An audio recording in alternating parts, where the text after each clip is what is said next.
Chapter 9 Wealth is What You Don't See. Spending money to show people how much money you have is the fastest way to have less money. Money has many ironies. Here's an important one. Wealth is what you don't see. My time as a valet was in the mid 2000s in Los Angeles, when material appearance took precedence over everything but oxygen.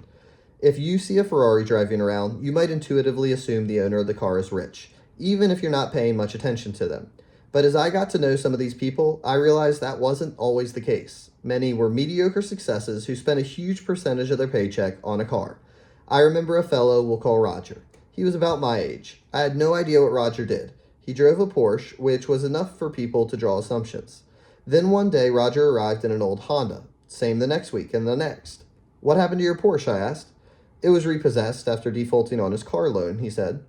There was not a morsel of shame. He responded like he was telling the There was not a morsel of shame. He responded like he was telling the next play in the game.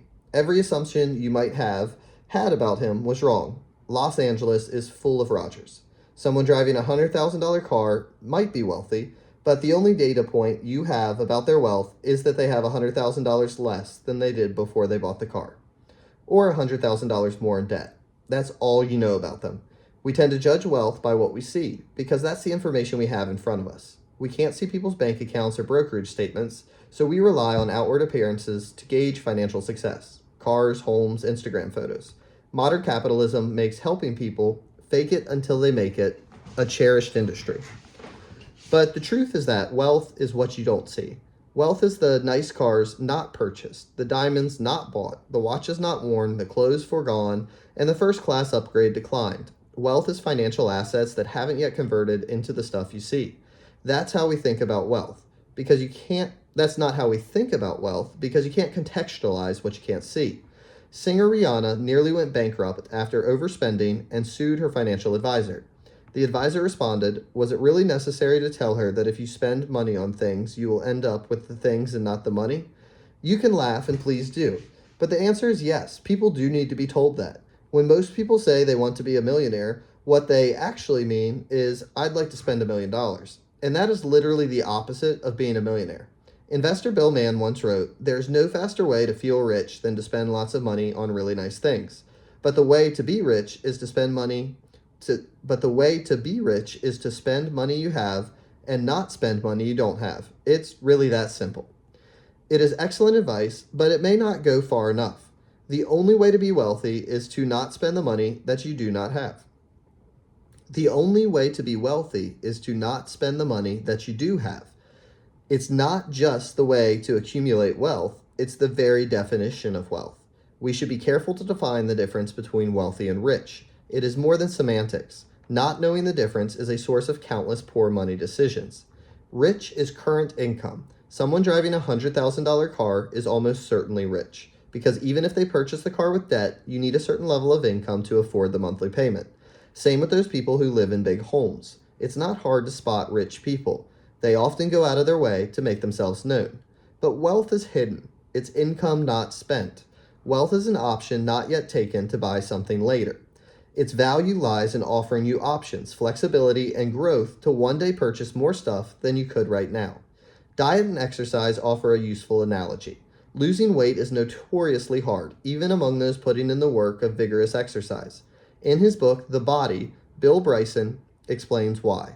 One study in America found that people overestimate the number of calories they burned in a workout by a factor of 4. They also then consumed on average about twice as many calories as they had just burned off. The fact is, you can quickly undo a lot of exercise by eating a lot of food, and most of us do. Exercise is like being rich. You think, "I did the work, I now deserve to treat myself to a big meal." Wealth is turning down the treat meal and actually burning net calories. It's hard and requires self-control, but it creates a gap between what you could do and what you choose to do that accrues to you over time. The problem for many of us is that it's easy to find rich role models. It's harder to find wealthy ones because by definition, their success is more hidden. There are, of course, wealthy people who also spend a lot of money on stuff.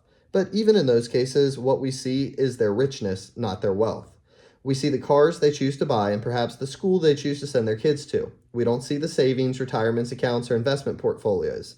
We see the homes they bought, not the homes they could have bought had they stretched themselves thin. The danger here is that I think most people deep down want to be wealthy. They want the freedom and flexibility, which is what financial assets not yet spent can give you. But it is so ingrained in us that to have money is to spend money that we don't get to see the restraint it takes to actually be wealthy. And since we can't see it, it's hard to learn about it. People are good at learning by imitation, but the hidden nature of wealth makes it hard to imitate others and learn from their ways. After he died, Ronald Read became many people's financial role model. He was lionized in the media and cherished on social media.